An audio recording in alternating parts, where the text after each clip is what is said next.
Of course, there's been a lot that's been happening and being said about the World Cup off the field, but the action gets underway at 6 p.m. today. So for more on what's going to be happening for the next month, we are joined by Coach Dylan Kerr. A very good morning to you, Coach. Thank you so much for your time.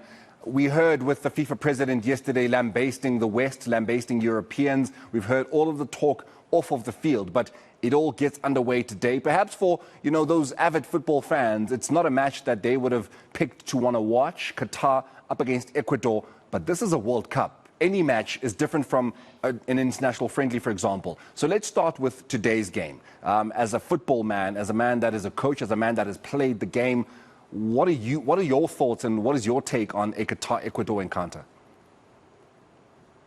Just as it were when South Africa or Bafana played Mexico in 2010. You want a high-scoring game.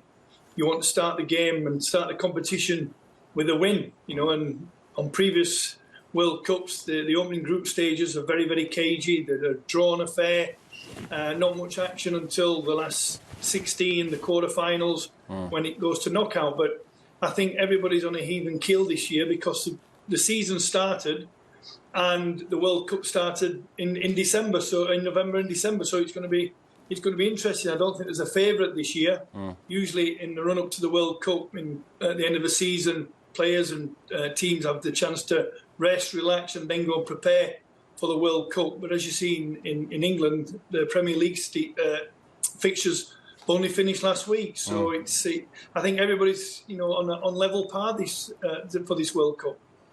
As a coach, Coach Dylan, a man that is responsible for a team, a man that knows what it's like to lose your players to an international responsibilities, what's your opinion about how this World Cup has been set up, where it's coming in slap bang in the middle of league seasons? It's a World Cup that is starting a week after leagues have let go of their players. Players are injured because they were let go just a week before their international responsibilities for a World Cup. I mean, you have a Sadio Mane. He's an AFCON champion. You've got a Karim Benzema. He's essentially the current best player in the world, having scooped the Ballon d'Or. You've got a Paul Pogba and a N'Golo Kante, who were instrumental in France winning the World Cup. All of those players are not going to be at this showpiece that is already dealing with so much bad publicity. As someone who is a coach who gets frustrated when you lose your players to international setups, what is your take on this World Cup set up the way it is? Again, like I say, it's bad preparation because, like I say, you've got an opportunity. Once the season finishes, you've got 6 weeks to prepare for the World Cup. Now, teams have lost, like you said, Mane, Pogba, Kante, and they are big players that the World Cup's going to miss. So, from a coach's perspective, you've got to ignore what's going on the outside of politics and what the fractions that are happening within the football world. Whether it's good or bad, it's a World Cup. It's the best tournament in the world. I think Qatar's going to put on an extravagant, scenario where the stadia a different class. I mean, if you look at how they've prepared for this World Cup, it's unbelievable the amount of money that they've spent to bring this to the United Arab Emirates, and the first one as well. So it's up to me as a coach, if I was there, to prepare my players, to plan my players, to go out there, give the best, and sell themselves, because that's what the World Cup's all about.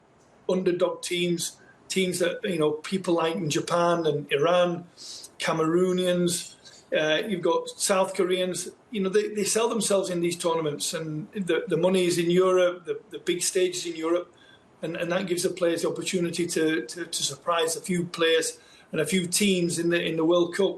And like Jurgen said earlier, there's going to be some shocks and going to be some surprises, and that's what the World Cup is all about. We want shocks, we want surprises. For me, as long as it doesn't happen to England, I'll be happy. But that's me being English. So I was actually going to come to that, Coach Dylan. One of the shocks would be the first World Cup title for England since 1966. It's been coming home since 2018, Coach. It was supposed to come home with European Championship, but it didn't. What do you give Gareth Southgate's charges? What do you give Gareth Southgate going into this competition with the team that he's chosen that doesn't have a Jadon Sancho? I mean, I think a lot of people would be surprised with Jadon Sancho not being there. They'd be equally surprised with Harry Maguire being in that team as well. What chances do you give your country?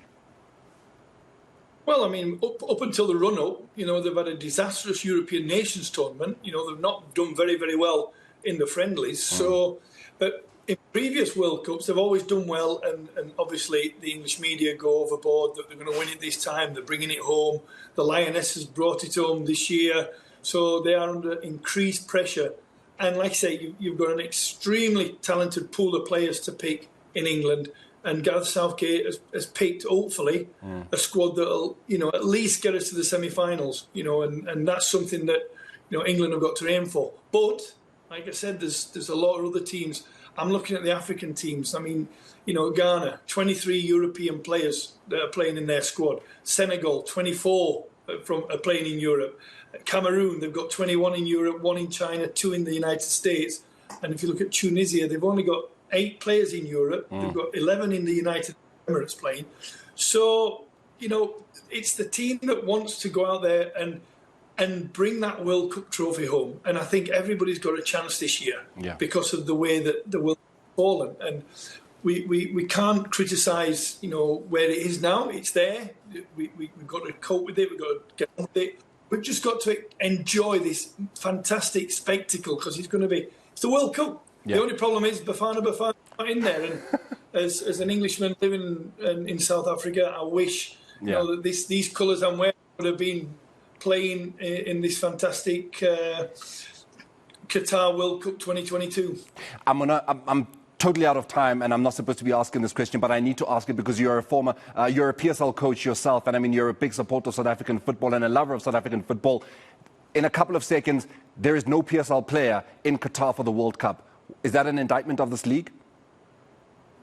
It's sad, very, very sad. And like I said, we've got to start doing better in the PSL and in CAF competitions. Sundowns are in CAF, Gallants are in Confederation. That's good for the country. Yeah. But we have to do better. We have to have foreign players that are in Ghana and Cameroon that are playing in this country. We've got to have them, in the World Cup squads. And that shows how good South African football is. But we've got to be better. We've got to produce better local talent. We've got to invest in foreign talent that are playing in Europe, have played in the big leagues. Yeah. And that's the only way forward for South African football. And like I said, I think every South African fan, yourself included, we wish we were there. We wish we were there. We really do. Coach Dylan Kerr, thank you so much for joining us, of course, here on ENCA, speaking to us about the FIFA World Cup, draped in Bafana colours. Unfortunately, South Africa will not be in Qatar this year. That is where we're going to be, of course, leaving it here from the sports desk.